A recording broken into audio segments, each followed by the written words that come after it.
La caractéristique de la prière.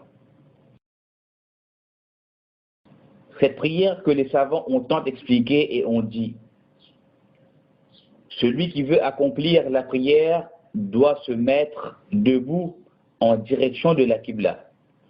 Ensuite, il doit faire l'intention de prier dans son cœur. Puis il commence par le takbir. Il lève les mains jusqu'au niveau de ses épaules ou de ses oreilles et il dit Allahu Akbar. Allah est grand. Ensuite, il pose sa main droite sur sa main gauche au niveau de sa poitrine, ou bien il attrape sa main gauche avec sa droite. Ensuite, le prieur baisse sa tête de telle sorte à que son regard pointe juste en direction de l'endroit où il va se prosterner, en disant une des invocations de l'ouverture. Gloire à toi, Seigneur, louange à toi, béni soit ton nom, exalté soit ta grandeur. Il n'y a pas de divinité digne d'être adorée en dehors de toi. Puis ensuite, il cherche refuge auprès d'Allah, exalté soit-il, contre Satan le maudit, et dit, au nom d'Allah, le tout clément, le tout miséricordieux, à voix basse, avant qu'il commence la récitation de la Fatiha, qui termine par Amin. Ensuite, il récite une autre sourate, chapitre du Coran, ou un morceau de ce qu'il connaît du Coran, et ceci dans les deux premières unités, en élevant sa voix pour la lecture, durant les prières du Fajr, du Maghrib et de l'Isha. Après la lecture, le prieur lève ses mains et dit Allahu Akbar. Puis il pose ses mains sur ses genoux, doigts écartés, et il doit bien veiller à ce que son dos soit parfaitement aligné avec sa tête et dit Gloire à mon Seigneur le sublime, 3 fois. Puis il se relève et dit, s'il est l'imam ou s'il prie seul, Sami'a Allahu liman hamida, Allah entend ceux qui le louent. Et lui et les autres disent, notre Seigneur, à toi les louanges, de tout ce qui remplit les cieux, la terre, et de tout ce qu'il y a entre les deux, et de tout ce que tu souhaites après cela. Il est conseillé qu'il pose sa main droite sur sa main gauche, comme il l'avait fait avant de s'incliner. Ensuite, le prieur fait le takbir, veut dire qu'il dit Allahu Akbar, et il se prosterne, il descend sur ses genoux et pose ses mains sur le sol, ainsi que son front et son nez. Ensuite, il ajuste ses paumes au sol au niveau de ses oreilles ou de ses épaules. Il oriente ses doigts vers la Qibla et décolle ses avant-bras du sol, écarte ses bras de ses côtés et son ventre et ses cuisses. Et il dit, gloire à mon Seigneur le Très-Haut, 3 fois, et il fait beaucoup d'invocations. Ensuite, il relève sa tête en faisant le takbir, mais ne lève pas ses mains jusqu'au niveau de la tête ou des épaules.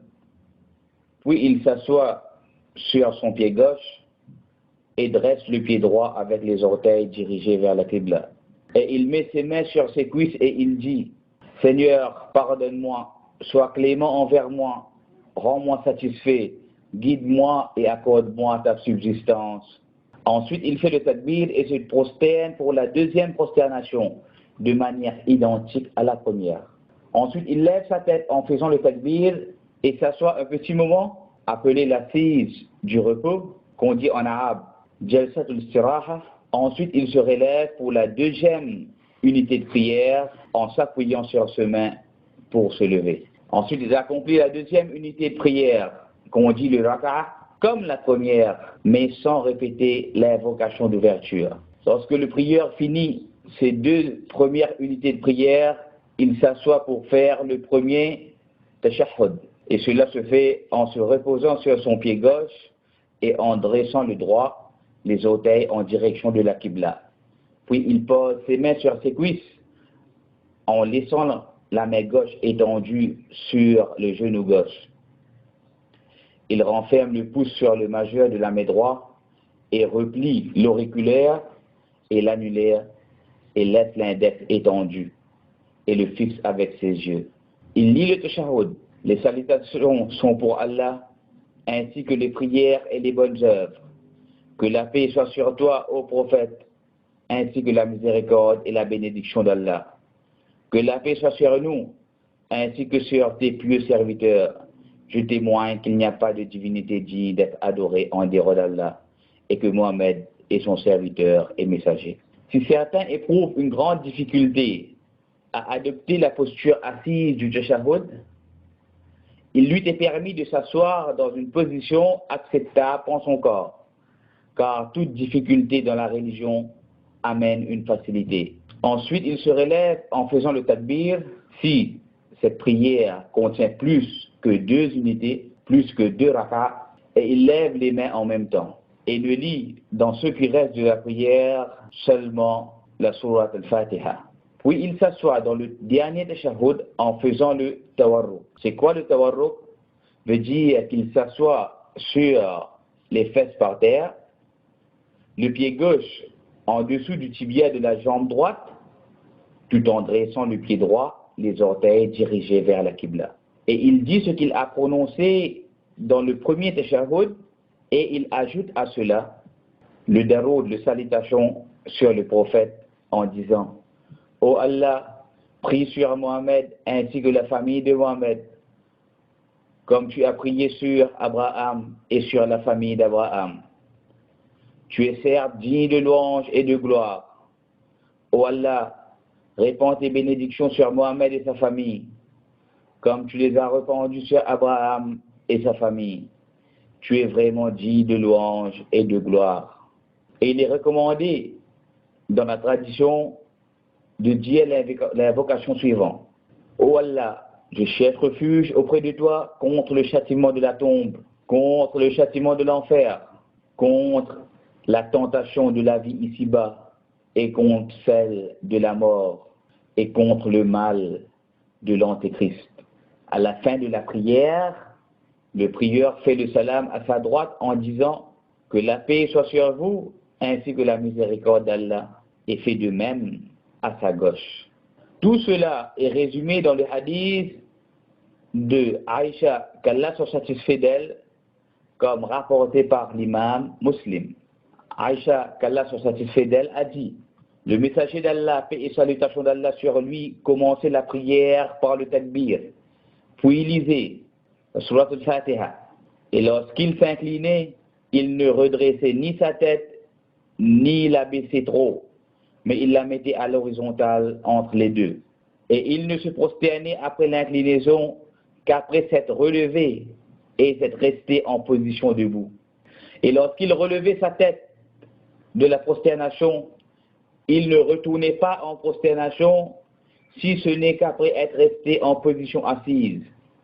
Et il faisait, après avoir accompli 2 unités de prière, le premier tashahhud, et il s'asseyait sur son pied gauche et redressait le droit. Il interdisait que l'on fasse la uqba du shaitan, ce qui est de dresser ses pieds et s'asseoir sur ses talons, et interdisait que l'individu s'assoie comme fait la bête sauvage, et il finissait la prière par le taslim.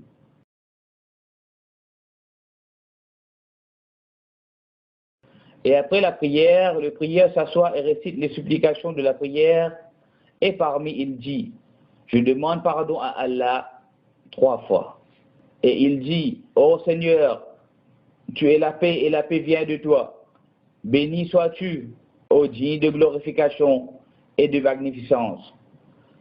Il n'y a d'autre divinité digne d'être adorée en dehors d'Allah, unique, sans associé. À lui la royauté, à lui les louanges, et il est capable de toutes choses. Ô Seigneur, nul ne peut retenir ce que tu as donné, et nul ne peut donner ce que tu as retenu. Le fortuné ne trouve dans sa fortune aucune protection efficace contre toi. Et il dit aussi: il n'y a d'autre divinité digne d'être adorée en dehors d'Allah, unique sans associé, à lui la royauté, à lui les louanges, et il est capable de toutes choses. Il n'y a de puissance et de force que par Allah. Il n'y a d'autre divinité digne d'être adorée en dehors d'Allah. Nous n'adorons que lui. À lui le bienfait, le mérite et la bonne mention. Il n'y a d'autre divinité digne d'être adorée en dehors d'Allah. Et nous lui vouons un culte sincère, n'en déplaise aux mécréants. Il est aussi recommandé de dire gloire à Allah, louange à Allah, et Allah le plus grand, 33 fois.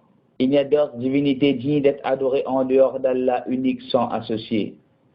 À lui la royauté, à lui la louange, et il est capable de toutes choses, une fois. Et la lecture du verset de la trône, qu'on appelle Ayat al-Kursi, et de la surah Al-Ikhlas, Al-Falaq et An-Nas, les 3 derniers chapitres du Coran. Et parmi les invocations après la prière, ô Allah, aide-moi pour que je me souvienne toujours de toi, pour que je t'exprime ma reconnaissance et pour que je t'adore de la meilleure façon. Après le salam de la prière du Fajr, il est recommandé de dire ô Allah, je te demande une connaissance utile, une subsistance pure et des œuvres acceptées. Et tout cela s'applique à la femme comme à l'homme, car il n'y a pas de preuve du contraire.